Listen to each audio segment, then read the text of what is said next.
They thought sending her to a poor farmer would break her spirit, but she was about to discover he was a millionaire with more land than she could ever imagine. Tasha Williams never thought a single misunderstanding could turn her life upside down. She was a tall, confident black woman in her late 20s, working as an assistant at a high-profile law firm in the city. One day, after a heated disagreement with her boss over a false accusation, she was told she needed to learn humility. Instead of being fired, the partners arranged a bizarre punishment. She would spend 1 month helping an old farmer in a rural town. The idea was to humble her, to make her appreciate simple living. With no choice but to comply, Tasha was put on a bus to the countryside. She pictured a poor man in dusty clothes, struggling to feed himself. Little did she know, this punishment was about to turn into the most eye-opening chapter of her life. The bus dropped her at a small dirt road leading to a weathered farmhouse. The man waiting for her was tall, broad-shouldered, with sun-browned skin and calm eyes. He introduced himself simply as Daniel. His clothes were plain, his boots worn, and there was no sign of luxury anywhere. Tasha frowned. "Great," she muttered under her breath. "They sent me to work for some broke farmer." Daniel gave her a brief tour of the property: a barn, a chicken coop, a vegetable patch, and a few cows. Everything looked modest, even humble. But there was a quiet dignity in the way he carried himself, as if he didn't need to prove anything to anyone. Tasha couldn't imagine what she could possibly learn from this place. The first few days were brutal. Tasha had never done farm work in her life, and Daniel wasn't the type to let her slack off.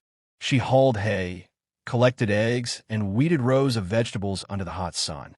Her nails broke, her muscles ached, and she found herself sweating more than she ever had in the city. At night, she collapsed in a bed in the tiny guest room, wondering how anyone could live like this. Daniel, however, was patient.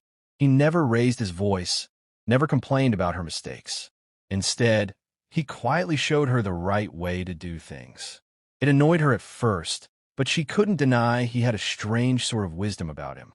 One evening, after a long day of work, Tasha saw Daniel drive off in a truck she had never seen before.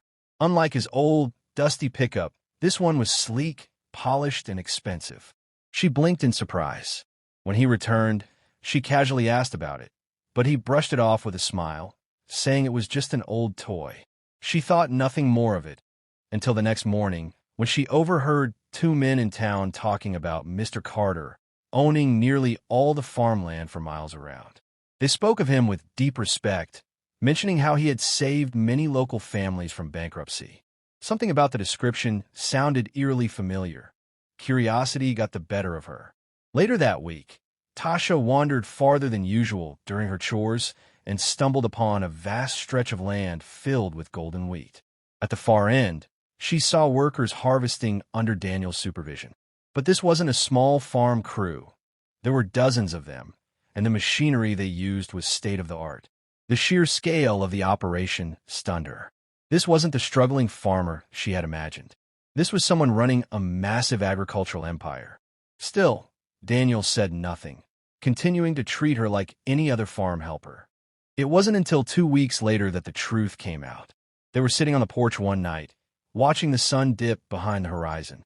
Tasha finally blurted out, "Daniel, how much land do you actually own?"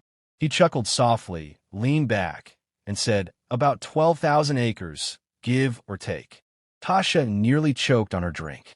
He explained that his family had been farming the land for generations, and that he had expanded the business into one of the largest privately owned farms in the state. He was a millionaire many times over, but chose to live simply, valuing peace over luxury. Tasha was speechless. All the assumptions she had made about him crumbled in an instant. She had judged him by his clothes, his old truck, and his quiet demeanor, never imagining that he had more wealth than many of the clients she served back in the city. But what struck her most wasn't the money, it was his attitude. Daniel wasn't bitter, arrogant, or showy. He used his fortune to employ people, donate to local schools, and keep food prices low for struggling families. She realized that this punishment had been nothing more than a lesson in humility and perspective. Over the next few weeks, Tasha began to see the farm differently. She took pride in the work, waking up early with a sense of purpose. Daniel taught her how to plant seeds, care for livestock, and even drive a tractor. More importantly, he taught her that true success wasn't about expensive suits or corner offices. It was about impact. In the evenings, they talked for hours, sharing stories about their lives. She found herself laughing more, worrying less, and feeling strangely at home in a place she had once dreaded. When a month finally ended, Tasha's boss expected her to return bitter and humbled. Instead, she walked into the office with a calm confidence they had never seen before. She had learned that dignity and self-worth didn't come from status or job titles. She no longer feared losing her position because she knew she could thrive anywhere. Before leaving the farm, Daniel had told her, "Don't let other people decide your value. They'll always get it wrong." Those words stuck with her more than any paycheck ever had.